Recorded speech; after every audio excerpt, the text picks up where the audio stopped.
어메, 생각만큼 크게 안 나오네.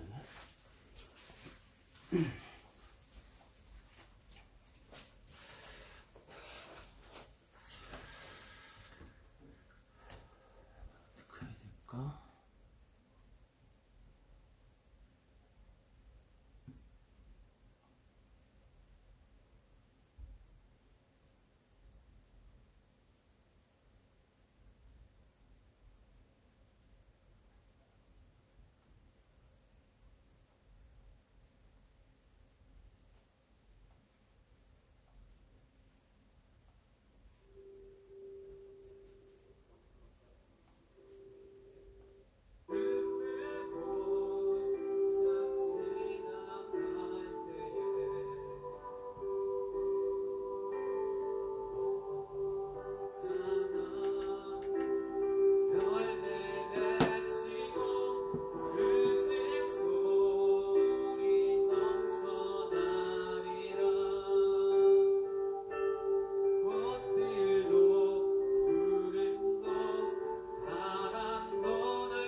안 보일까? 누구 있네 지금? 미션 있구나. 미션 이렇게 하면 보이겠어?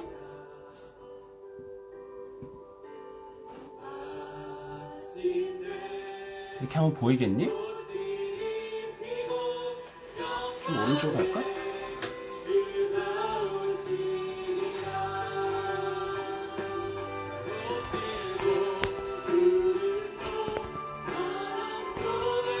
뭐야, 보인다는 뜻이야?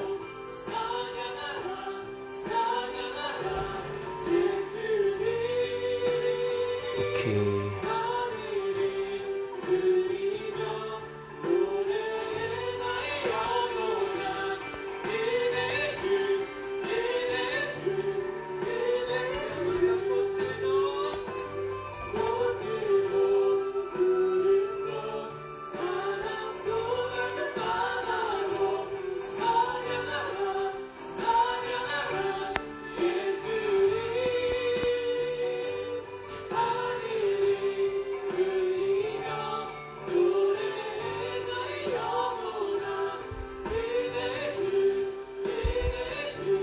보입니까?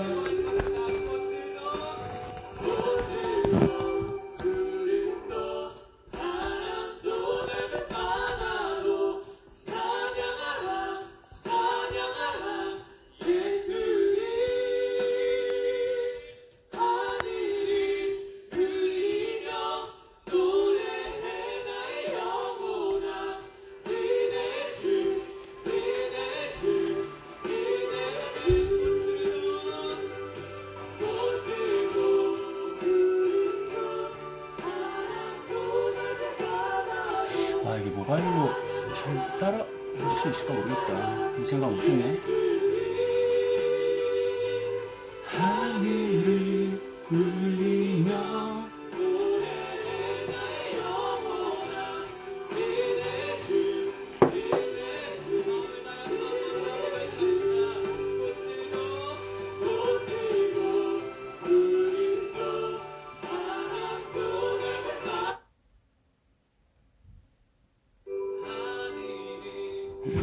꽃들도 엄청 길어.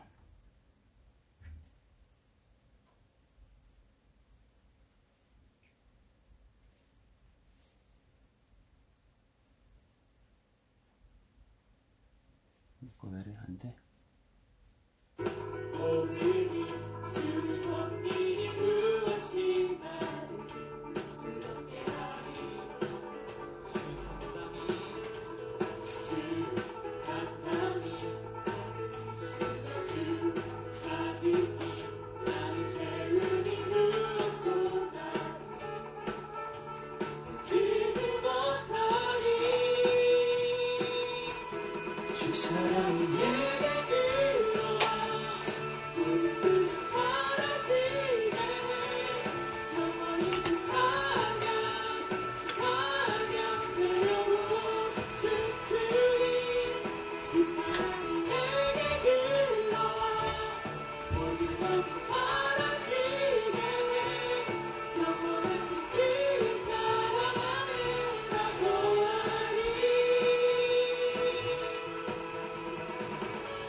안 되겠다.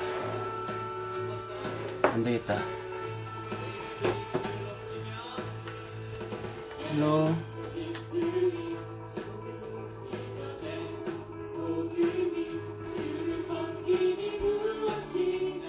야.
(2분) 전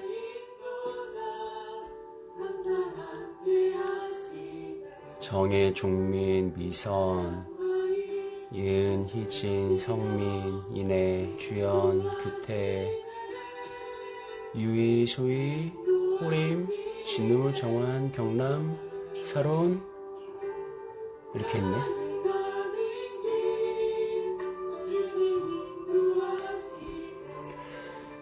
그 보이지 않아도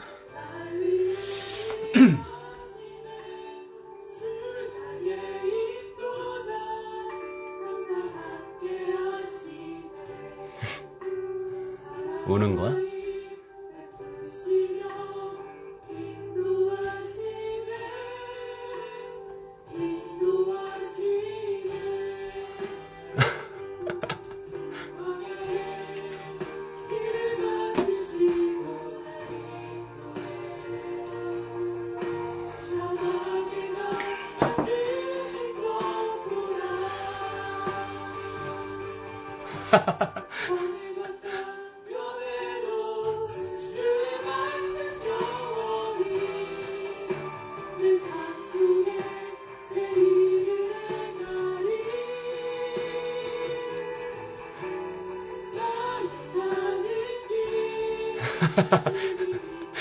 혜은이가 있어. 언제야? 아이고 11월 24일이네. 좋아요 하나 누르고.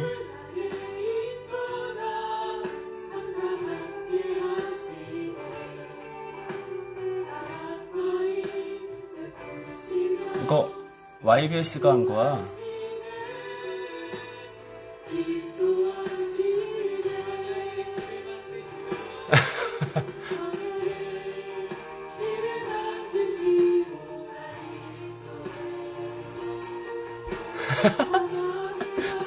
자, 아쉽지만 우리 엠프레이즈의 찬양은 여기까지.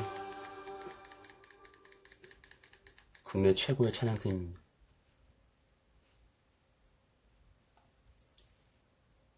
맹자라죠. 아, 나 이렇게 하는 건 거의 처음인데 이게 이렇게 해도 될까? 오늘? 나 이렇게 그냥 PDF로 이렇게 넘기면서 하려고 하는데 핸드폰으로 이거 PPT 만들기가 너무 힘들겠더라고. 그냥 이렇게 해도 될까? 따라올 수 있겠나?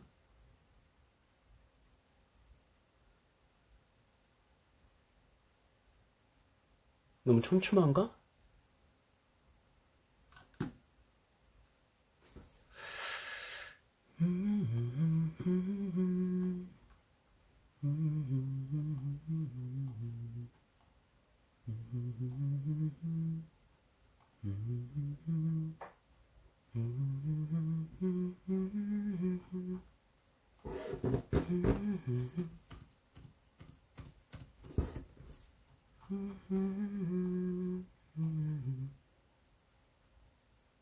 잘못 살아.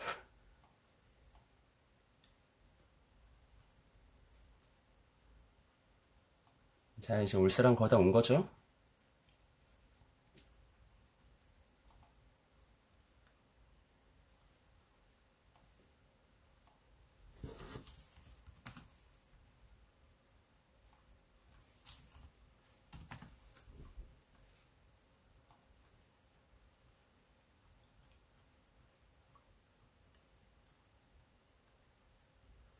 자, 이제 댓글 막고 시작할게요. 네. 기도하고 시작하겠습니다. 하나님 감사합니다. 오늘 3월의 첫 번째 리더 모임을 하려고 합니다. 오늘부터 우리 풍성한 삶의 기초라는 교재를 함께 나눌 터인데 이 시간 가운데 함께 해주옵시고 참여하는 리더들에게 지혜를 더하여 주시어서 이 말씀이 나의 말씀 되게 하시고 또 이 말씀이 누군가를 양육하고 돌보는 데 쓰이는 생명의 말씀 될 수 있도록 주님께서 오늘 모든 순서 가운데 역사하여 주옵소서. 감사를 드립니다. 존귀하신 구주 예수님의 이름으로 기도합니다. 아멘. 네, 우리 오늘부터 아마 4주 3월에 4번 금요일이 있을 것 같은데 요거 우리 교재죠. 풍성한 삶의 기초 요거 가지고 리더 모임 해보겠습니다. 저도 이렇게 하는 건 처음이라 그냥 이거 PDF로 하려고 하거든요. 아까 방금 줄 간격을 좀 높이긴 했는데 이걸로 쭉 읽어 나가면서 하겠습니다. 되겠죠? 네. 네, 프롤로그입니다. 풍성한 삶 어떻게 시작하는가? 요한복음 10장 10절 하반부 보시면 우리 자주 나눴던 말씀이죠. 내가 온 것은 양으로 생명을 얻게 하고 더 풍성히 얻게 하려는 것이라. 자, 여러 번 말씀드렸는데 예수님은 단순히 우리를 구원하기 위해서 오신 것만이 아니라 그 이상으로 풍성한 삶을 누리게 하려고 오셨죠. 이 땅에서 매우 매력적이고 균형 있고 아름다운 삶을 살게 하려고 우리를 부르셨다라고 말합니다. 근데 문제는 주변에는 그리스도인들을 보면 그렇게 풍성해 보이지가 않고 이게 차고 넘친다, 이렇게 막 충만하다 이런 느낌이 별로 들지 않는다는 것이죠. 그래서 저자는 풍성한 삶을 살지 못하고 있는 3가지 이유를 말하는데요. 첫 번째는 예수님의 가르침을 있는 그대로 받아들이지 않았기 때문이다라고 말합니다. 이게 무슨 말이냐면 한국교회가 지금까지 가르쳐 왔던 어떤 그 기독교 신앙의 어떤 지성적인 측면이 다분히 예수님의 십자가와 부활을 통한 십자가의 복음 측면에 많이 집중되어 있고, 반대로 예수님이 공생의 사역을 시작하시면서 지속적으로 가르친 주제인 하나님 나라에 대한 강조는 적었다는 것이죠. 그래서 양 두 개의 진리가 균형 있게 다뤄졌어야 되는데 우리는 그것을 그렇게 하지 못했다. 그런데 이런 진리를 한쪽만 강조하면 반을 상실하는 게 아니라 사실상 전체의 진리가 왜곡되는, 그래서 균형을 잃게 되는 그런 문제가 있다라고 해서 예수님이 가르치신 십자가의 복음과 하나님 나라 이 2가지가 우리 가운데 균형 있게 가르쳐지지 않았다. 또 우리가 그것을 균형 있게 배우지 못했다라고 말을 합니다. 2번째죠. 예수님이 스스로 본을 보이시며 제자들을 하나님의 사람으로 키우셨습니다. 자신의 제자로 삼으셨습니다. 진리는 단순히 지적인 내용을 습득해서 얻은 것이 아니라 전인격적인 것인데 우리는 지금까지 성경 공부, 그러니까 제가 사역 설명회 때도 그리고 리더분들한테 여러 차례 말했지만 제가 교육과 양육과 훈련을 구분한다고 했잖아요. 여러분 지금까지 우리가 한국교회는 다분히 성경 공부, 그러니까 교육 위주로 많이 해왔죠. 근데 교육을 한다고 해서 사람이 변화되지 않더라. 예수님의 제자로 성장하고 성숙하지 않더라. 어떤 뭔가 전인격적인 인간의 전체를 다 다루는 그런 어떤 과정이 필요한데 지금까지 우리가 그것을 균형 있게 다루지 못하고 다분히 좀 교육 측면에 치중된 그런 것을 많이 했다라는 것 한번 보시고요. 예수님이 제자들을 3년 반 동안 동거동락하면서 키워냈다는 것, 그리고 또 그 제자들이 다른 사람들을 예수님의 제자로 만들어냈다는 것. 그래서 여기 마지막 여기 보시면 제자 삼는 일은 지난 2000년 동안 기독교의 본질적 메시지를 오늘까지 전수시킨 거룩한 방법론이었다라고 말하죠. 세 번째는 계속 균형을 말하는데요. 균형 있는 삶을 잃었기 때문이다라고 말합니다. 여기서 균형은 뭐냐면 우리 삶의 모든 영역에서 그리스도인답게 살아가는 걸 말하죠. 우리가 흔히 성속 이원론 이런 거 많이 들어봤겠죠. 우리가 기도하고 예배드리고 교회 생활, 하나님과 맺는 관계 이런 건 굉장히 잘하고 익숙한데 실제로 사람과 사람의 관계성 속에서 내가 어떻게 그리스도인으로 살아가야 되는지, 또 내가 하루의 사실상의 대부분의 시간을 보내는 학교나 직장에서 어떻게 신자로 살아가야 되는지 이런 부분에 대한 어떤 교육과 훈련은 우리 가운데 좀 부족했죠. 하지만 성경은 그리스도 안에 있는 풍성한 삶은 균형 잡힌 삶이라고 강조합니다. 하나님과의 관계만이 아니라 그것을 근간으로 해서 자기 자신을 또 주변 사람을 또 삶의 현장에서 의미 있는 신자로 살아가는 것. 이게 우리가 살아가야 될 풍성한 삶인데 우리가 균형을 놓쳤다라는 것이죠. 이 세 가지 부분 기억하시고 그래서 자기가 이 교재를 만들었다는 거예요. 좀 대단하신 분입니다. 요거 보시면 이런 그림이 있어요. 이 책의 구성 자체가 이 그림으로 구성되어 있거든요. 이 그림은 제가 조금 있다가 오늘 인생의 목적을 어디서 찾을까를 다루면서 나오기 때문에 그때 한 번 더 살펴보겠습니다. 자, 그리고 좀 텍스트가 긴데 이렇게 균형 잡힌 풍성한 삶을 저자는 하나님 나라 복음이라고 부릅니다. 하나님 나라 복음. 그러니까 전체를 다 다룬다. 어떤 총체적인 복음이다라는 것이죠. 하나님 나라는 하나님이 우주의 주인이고 인간 역사를 주관하는 분이고 인간 삶의 모든 영역뿐만 아니라 우주 전체를 다스리고 있다는 사상인데 예수님이 이 하나님 나라를 선포했고 십자가와 부활로 그 나라가 우리에게 임했다.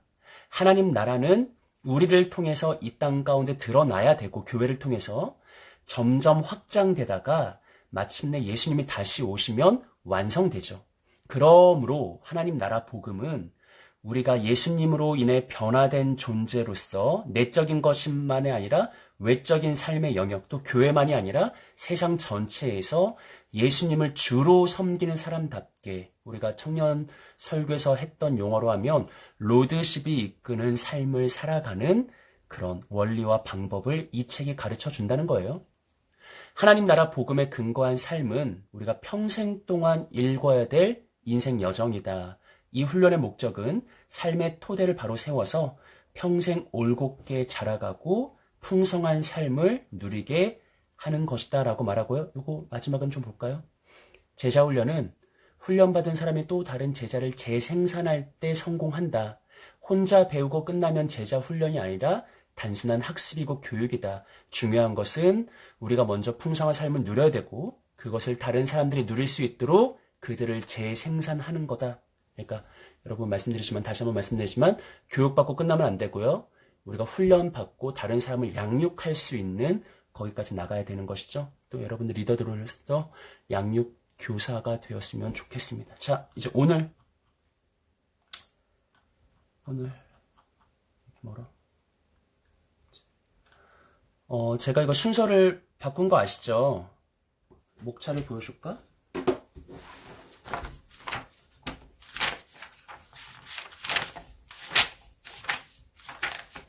목차 어디 있니?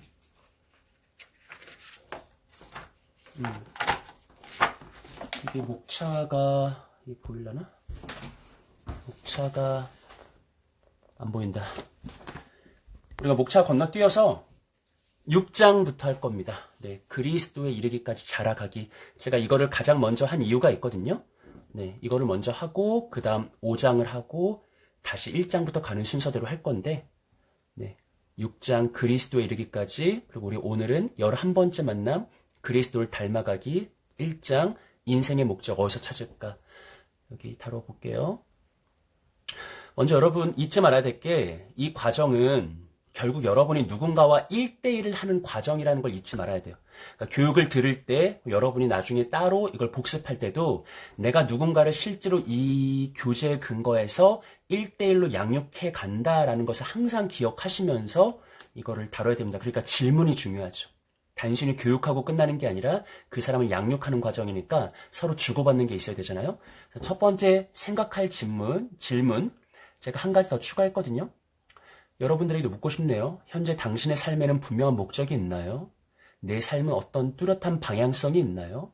만약 있다면 당신은 그것을 어떻게 찾았나요? 그것은 무엇인가요? 그리고 그것을 발견하는데 가장 큰 영향을 준 것은 무엇입니까? 라는 질문을 먼저 던져볼 수 있고 질문을 던지고 나눈 다음에 이론적인 파트를 나눌 수 있겠죠. 자, 제가 웬만하면 여러분들 이거 양식을 한번 보세요. 이거 그냥 전문 인용한 거거든요. 그대로. 저자의 말 그대로. 네. 인생살이에서 가장 중요한 것은 무엇인가? 누구를 만나나, 무엇을 하며 살 것인가, 어디서 살 것인가 다 중요한데 인생의 목적을 어디서 찾을 것인가, 그것이 가장 중요하다. 왜? 그게 우리의 인생을 좌우하기 때문이다. 저자의 직접인 말입니다. 이것도 마찬가지죠. 사람들은 책, 영화, 사건, 사람 등에서 인생의 의미를 찾는다. 돈, 쾌락, 재미, 성공, 가족, 건강, 세상, 정의 등에서 인생의 의미를 찾는다. 그러나 인간의 인생의 목적을 찾는데 가장 존귀하고 믿을 만한 중요한 원천은 하나님이다 라고 말하고, 제가 여기 화살표 달았죠. 요거는 이제 제 글이에요. 그러니까 여러분들의 1대1 과정을 생각하면서 여러분이 하고 싶은 말을 여기다 첨언을 해야겠죠. 저자의 말은 웬만하면 직접 인용을 하시고 자기 생각을 조금씩 이렇게 추가를 하는 거죠. 저는 이런 생각을 했습니다. 여러분, 진짜 성경이 진리라면, 성경이 말하는 그 하나님, 그러니까 창조주이시고 섭리주이신 그 하나님이 정말 계시다면 당연히 하나님 없이 살아가고 하나님 아닌 것으로 살아가고 하나님과 상관없이 살아가는 것은 우리 삶의 어떤 진정한 의미와 목적이 될 수 없겠죠. 성경에 말하는 그 하나님의 진짜 살아있는 분이 맞다면, 진짜 그분이 맞다면, 우리의 창조주가 맞고 섭리주가 맞다면 당연히 내 인생의 목적은 그분과 관련될 때에만 비로소 의미가 있을 수 있다라는 것이죠. 이런 질문을 저는 던져보고 싶었습니다. 네, 요거 아래 보시면, 그러므로 이렇게 세상 모든 것의 으뜸이시고 우리를 지극한 사랑으로 사랑하신 하나님에게서 우리 인생의 목적을 찾을 수 있다면 그것이 최선이 될 것입니다. 인생의 목적은 사람에게서 어떤 돈, 어떤 성공, 관계 이런 것을 찾을 게 아니라 그 원천은 하나님에게 있다라는 것이죠. 왜? 성경에 말하는 하나님이 우리의 창조주이시고 섭리주이기 때문에, 통치자이기 때문에. 자, 그렇다면 하나님에게서 우리의 인생의 목적을 찾아야 되는데 우리를 향한 하나님의 궁극적인 목적은 무엇인가 라고 해서 하나님의 목적을 다루죠. 우리가 하는 이 훈련의 목적은 하나님이 주신 놀랍고 풍성한 삶에서 인생의 목적을 찾아 누리는 것입니다. 요한복음 10장 10절 처음에 했던 것 꼭 기억하세요. 주제 구절입니다. 내가 온 것은 양에게 생명을 얻게 하고 단순히 생명을 얻기만 한 것이 아니라 더 풍성히 누리게 하기 위해서 이 땅에 예수님이 오셨다라고 말하잖아요. 그 말씀 속에서 하나님이 우리에게 주시고자 하는 풍성한 삶에서 내 인생의 목적을 발견하자. 이 모든 훈련의 궁극적 지향점은 우리를 향한 하나님의 목적, 곧 풍성한 삶에 있다라는 것 기억하셨으면 좋겠습니다. 아래 구절도 볼게요. 자, 마태복음에서 예수님이 이렇게 말씀하시죠. 그러므로 하늘에 계신 너희 아버지의 온전하심과 같이 너희도 온전하라.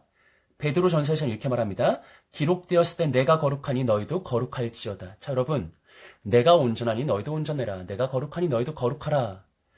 우리가 어떻게 하나님의 온전함과 거룩함처럼 변화될 수 있겠어요? 이 두 말씀은 단순한 과장법일까요? 어차피 안 되는데, 어차피 그렇게 할 수 없는데 그냥 예수님이 질러본 걸까?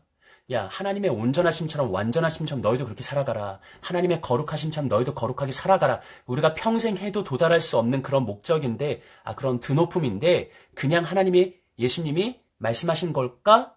라고 생각할 수 있겠지만 사실 에베소서랑 골로새서 말씀을 보면요. 여러분, 이런 말씀이 있어요. 그러므로 사랑을 받는 자녀같이 너희는 하나님을 뭐하는 자가 되라? 본받는 자가 되라. 하나님을 본받으래요. 하나님을 닮아가래요. 하나님처럼 살아가래요. 또 골로새서 보시면 새 사람을 입었으니 이는 자기를 창조하신 이의 형상을 따라 지식에까지 새롭게 하심을 입었다. 우리가 구원받고 거듭나고 중생한 것은 하나님의 형상으로 변화되고 변화되어가는 과정이다라고 말해요. 그러니까 무슨 말이냐면 아래 화살표 보시면 성경은 단순히 과장법이 아니라 정말로 우리가 하나님을 본받아야 된다, 닮아가야 된다라고 말하는 것이죠. 하나님을 닮아가는 것보다 정확하게 말하면 하나님은 눈에 보이지 않아요. 왜냐하면 영이니까. 눈에 보이지 않는 영이신 하나님을 나타내 보이신 분이 있는데 그분이 바로 하나님의 보이는 형상이신 예수님이죠. 그러니까 우리는 하나님을 닮아가야 되는데 사실 하나님은 볼 수가 없거든. 근데 그 보이지 않는 하나님을 보이는 형상으로 드러내신 분이 예수님이라고요. 그래서 우리는 예수님을 닮아가야 되는 것이죠. 이게 우리 부름받은 신자의 삶의 유일한 목적이라고요. 제자 훈련이란 것은 뭐냐면 다른 것이 아니라 그 예수님의 모습을 닮아가자. 예수님의 모습으로 변화되어 가자라는 것이 바로 제자 훈련이고 우리가 행하고자 하는 양육 과정이며 훈련 과정이라는 것을 기억했으면 좋겠습니다. 네, 이거 저자의 말.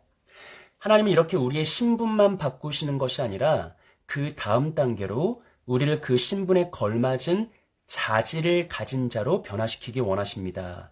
우리 가운데 오셔서 우리를 이끄셔서 하나님의 자녀다운 모습으로 지속적으로 변화시켜 나가십니다. 이런 변화 과정이 우리 인생입니다. 자, 여러분 계속 말씀드렸지만 변화돼야 된다, 성장해야 된다, 성숙해야 된다. 이게 다른 말이 아니라 예수님 닮아가야 된다. 끊임없이 하나님의 형상으로 변화되어야 한다는 말이에요. 여기 아래 예정 요건 제가 첨언한 건데 이제 구원의 서정이라고 부르는 한 사람이 구원을 얻는 그런 것을 약간의 논리적 단계로 풀어낸 거예요. 우리 구원의 가장 처음에는 하나님의 예정이 있죠. 하나님의 선택이 있어요. 영원전에 그리스도 안에서 우리를 선택하셨죠. 그리고 소명 부르십니다. 하나님의 때에 나를 불러요. 하나님의 나를 부르면 나는 영적 시체였던 자가 거듭나요. 중생해요. 살아나요. 그리고 나는 회심하죠. 이전에는 죄를 향해서 달려가던 내가 180도 방향 전환을 해서 하나님께로 돌이켜요. 이 회심은 돌이킨다는 말이거든요. 그리고 내가 거듭나서 회심하면 그 즉시 하나님 나를 의롭다 하십니다. 이전에 우리는 법적으로 죄인이었어요. 사형 선고를 받아 마땅한 죄인이었는데 우리가 중생하고 회심하면 하나님이 그 즉시 의롭다라고 칭해 주셔요. 의인으로 인정해 주세요. 뭐 이건 나중에 기초교리 시간에 우리가 자세히 배웁시다. 그리고 나서 저자가 말한 게 뭐냐면 이거 있죠.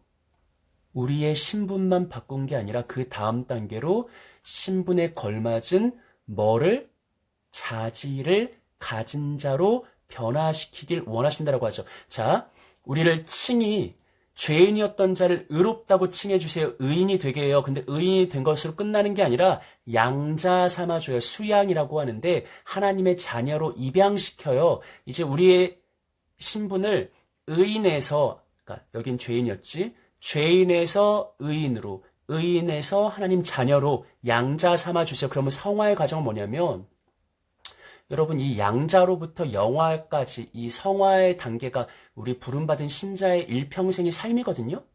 이 성화의 과정은 뭐냐면 하나님이 내 신분을 바꿔줬어. 하나님 자녀로.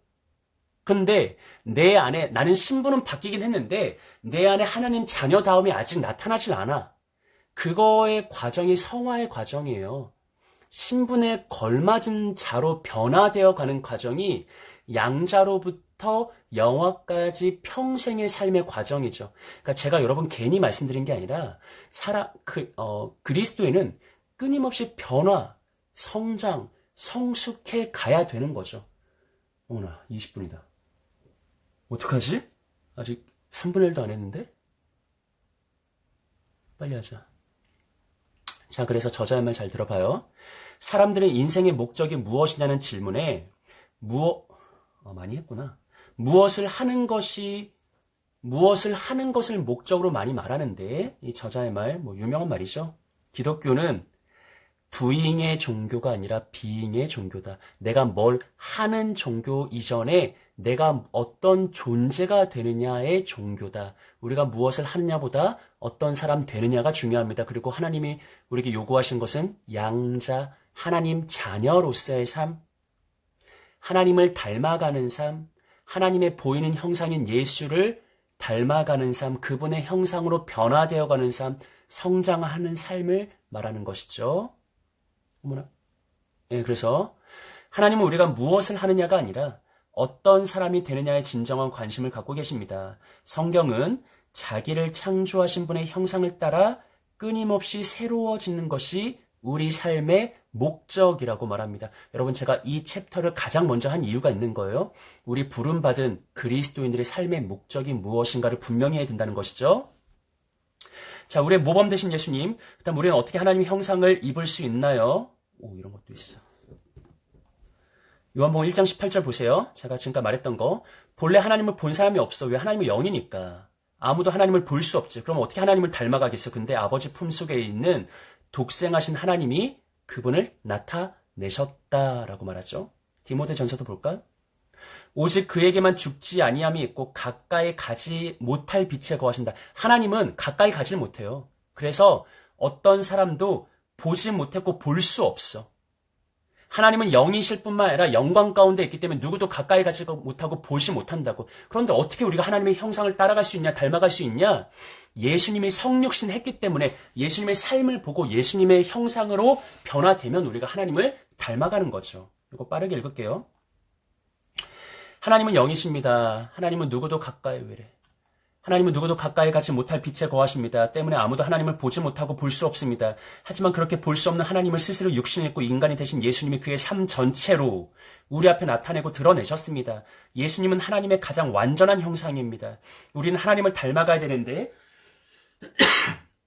그 본을 예수님을 통해 확인합니다. 우리가 닮아가야 될 본은 바로 예수님입니다. 여러분, 제자훈련 이상한 거 아니에요. 지금 우리가 이상한 거 하자는 게 아니라 예수님 닮아가자는 거예요. 그게 바로 제자훈련입니다. 누가복음 2장 52절. 어찌 보면 오늘의 주제 구절이라고 할 수 있는데 함께 읽어볼게요. 예수는 지혜와 키가 자라가며 하나님과 사람에게 더욱 사랑스러워 가시더라 라고 말하죠. 여러분, 예수님은 처음부터 어른으로 이 땅에 오셔놨다. 장성한 성인으로 오지 않아요. 예수님 우리와 동일하게 아기로 태어나시고 자라나시고 성장하세요. 그런데 예수님의 성장과 자라남을 누가복음 2장 52절은 세 가지 영역으로 풀어내.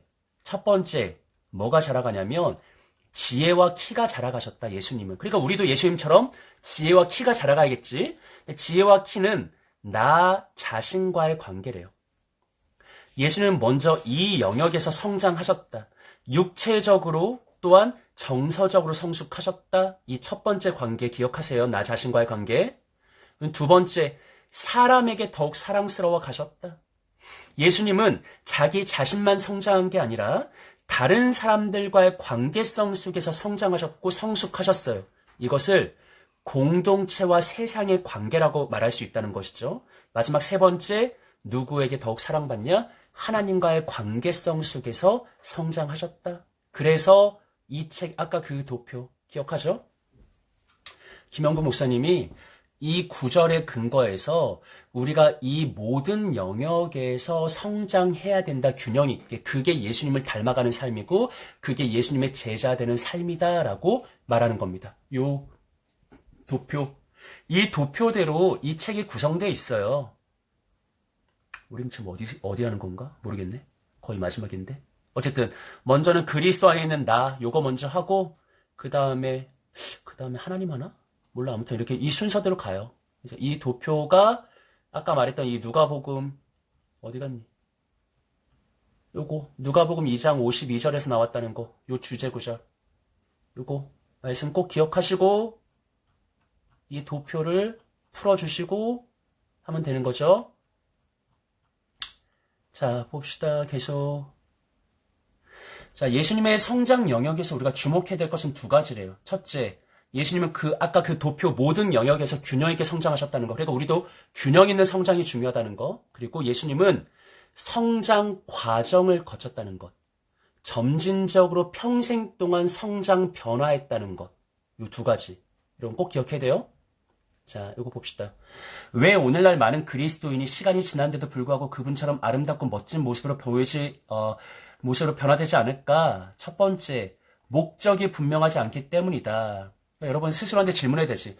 내 평생의 목적, 인생의 목적은 하나님을 본받는 자가 되는 거다. 예수님의 온전한 모습으로 자라나는 거다. 나는 예수님의 제자 되는 게 내 인생의 목적이다라고 누군가가 물어볼 때 신앙의 분명한 목적을 말할 수 있냐?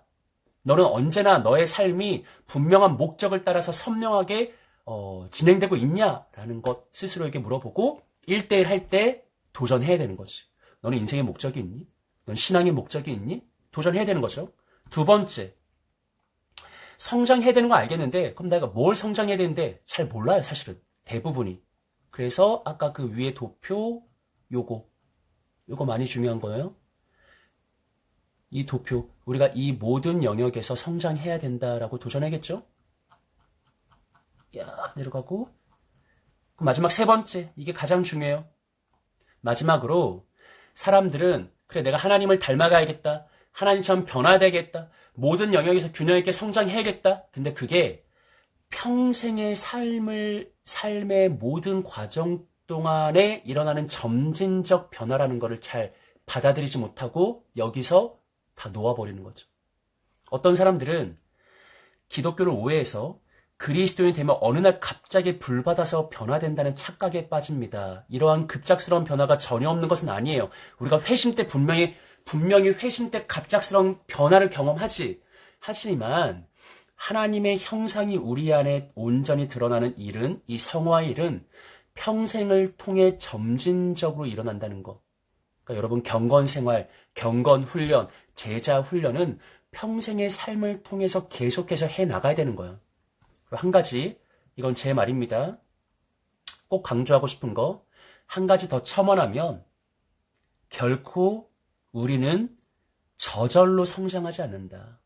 자동적으로 변화되지 않는다.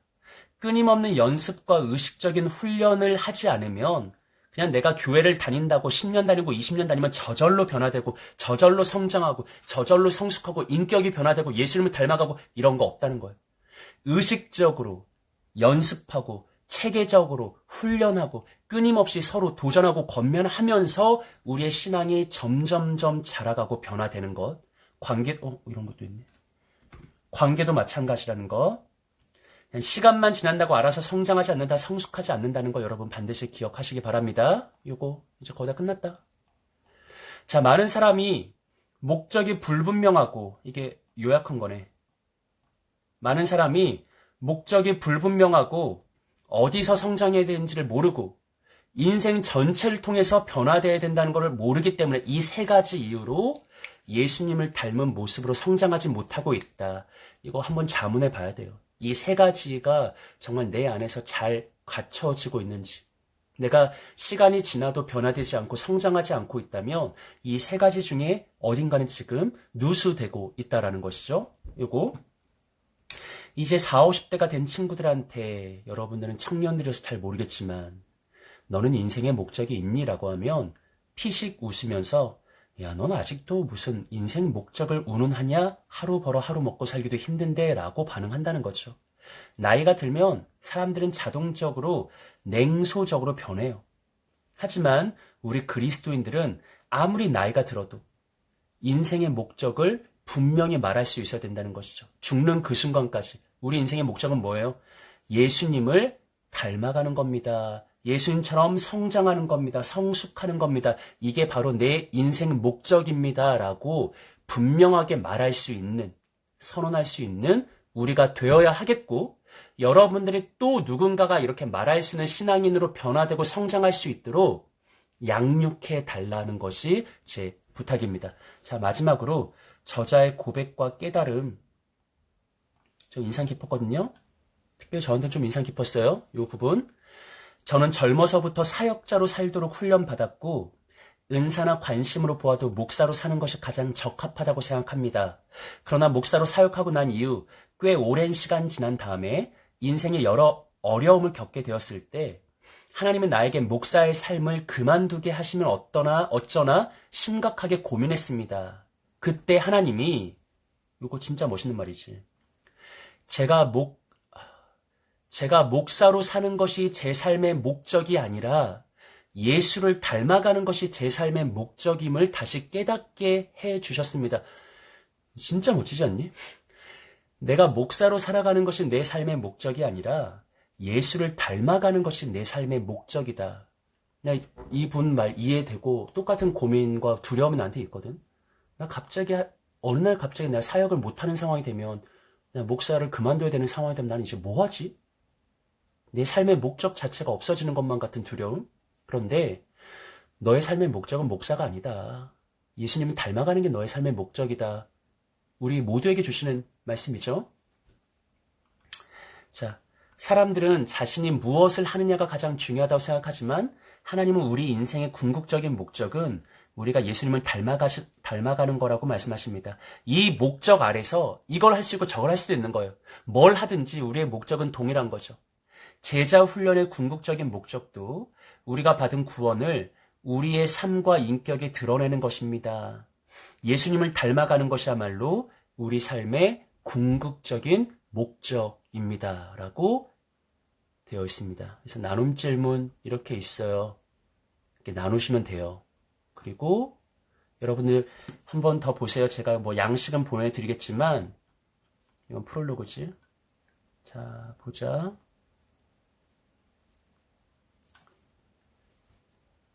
뭐 생각해 볼 질문에서 요거는 원래 없던 거야. 첫 번째 질문은. 근데 제가 첨언을 한 거고요. 이렇게 저자의 말 그냥 그대로 직접 인용하면 돼요. 자기가 생각했을 때 가장 문맥상 중요하다는 부분, 이건 반드시 있어야 된다는 부분, 이렇게 하고, 그리고 아까 제가 말했던 것처럼 자기 생각을 이렇게 첨언하고, 이런 식으로 정리를 하면 돼요. 이게 넘버링 달아서, 목차, 일목요연하게. 그래서 우리가 오늘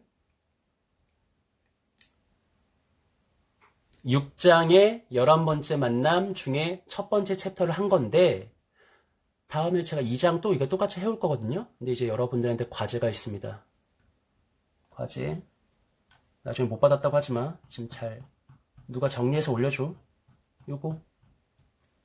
과제는 이 책의 첫 번째 만남, 첫 번째 장, 가장 첫 번째 챕터를 읽고 제가 했던 것처럼 정리해 오세요.